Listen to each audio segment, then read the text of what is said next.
Hello बच्चों, let's read the question. The question is saying which of the following statement is correct. One है depolarization of the ovum membrane ensures a fast block to the polyspermy. Two है for fertilization the capacitation of the sperm occur in the epididymis. Three है zona pellucida dissolve just after the fertilization. Four है entry of the sperm into the ovum initiate meiosis one. तो आइए देखते हैं हम इसका की कंसेप्ट. अगर हम बात करें इसके की कंसेप्ट की तो इसका की कंसेप्ट हो जाएगा ब्लॉक टू पॉलीस्पर्मी. तो अगर हम ब्लॉक टू पॉलीस्पर्मी की बात करें तो क्या होता है कि during the time of fertilization certain physical and chemical event होता है. तो जब एक्रोसोमल रिएक्शन होता है उस टाइम पे क्या होता है कि जो प्लाज्मा मेम्ब्रेन है स्पर्म का वो किससे फ्यूज कर जाता है. वो फ्यूज कर जाता है with the plasma membrane of the secondary oocyte. जिससे क्या होता है कि जो स्पर्म है उसका स्पर्म का कंटेंट्स एंटर कर जाता है किसमें. उसका कंटेंट एंटर कर जाता है इन द oocyte. ये oocyte में एंटर कर जाता है. अब अगर फर्दर बात करें तो जो बाइंडिंग होता है बाइंडिंग ऑफ दी स्पर्म किससे टू दी सेकेंडरी oocyte. ये क्या करता है ये इंड्यूस करता है. It induces the depolarization. ये डीपोलराइजेशन कर देता है. डीपोलराइजेशन किसका of the oocyte plasma membrane of the oocyte plasma membrane. और ये जो डीपोलराइजेशन है ये क्या करेगा it will prevent polyspermy. और इसको क्या कहते हैं इसको कहते हैं फास्ट ब्लॉक टू पॉलीस्पर्मी. यानी तुरंत जो ब्लॉक करते हैं पॉलीस्पर्मी.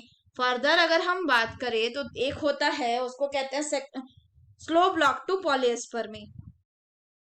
तो अगर हम स्लो ब्लॉक की बात करें किसके slow block to polyspermy. Polyspermy यानी कि एक से ज्यादा स्पर्म का किसके साथ फ्यूजन नहीं होने देगा जो सेकेंडरी oocyte है उसके साथ. तो स्लो ब्लॉक ऑफ पॉलीस्पर्मी में क्या होता है कि just after the fusion of the sperm and plasma membrane of the oocyte जो सेकेंडरी oocyte है सेकेंडरी oocyte ये क्या शो करेगा it will show cortical reaction. ये कॉर्टिकल रिएक्शन दिखाएगा. अगर हम बात करें कॉर्टिकल रिएक्शन की तो इसमें क्या होता है कि जो कॉर्टिकल ग्रैन्युअल्स प्रेजेंट होते कहाँ पे beneath the plasma membrane. Beneath the plasma membrane and secondary oocyte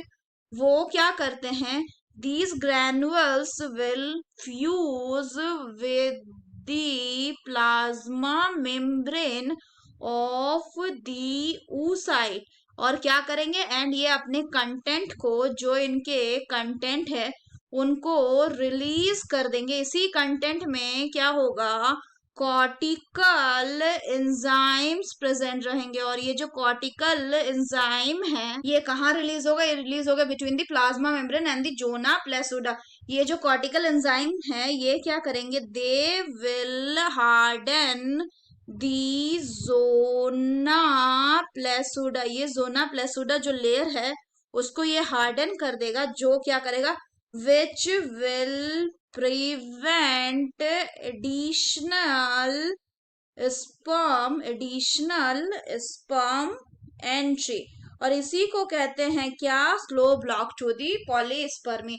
तो अगर हम बात करें दिए गए ऑप्शंस का तो पहला बोल रहा है कि depolarization of the ovum membrane ensure a fast block to the polyspermy. तो ये स्टेटमेंट कैसा है, बिल्कुल करेक्ट है।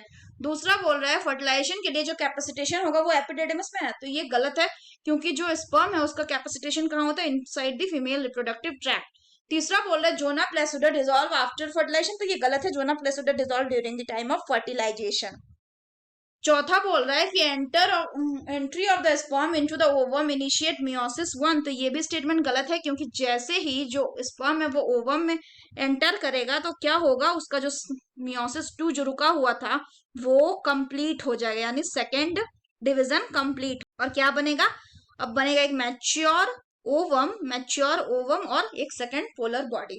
सो हमें करेक्ट स्टेटमेंट बताना, so the correct statement will be option 1, that is depolarization of the ovum membrane ensures a fast block to the polyspermy. So that's all for the question बच्चों, hope you understood it well, best of luck.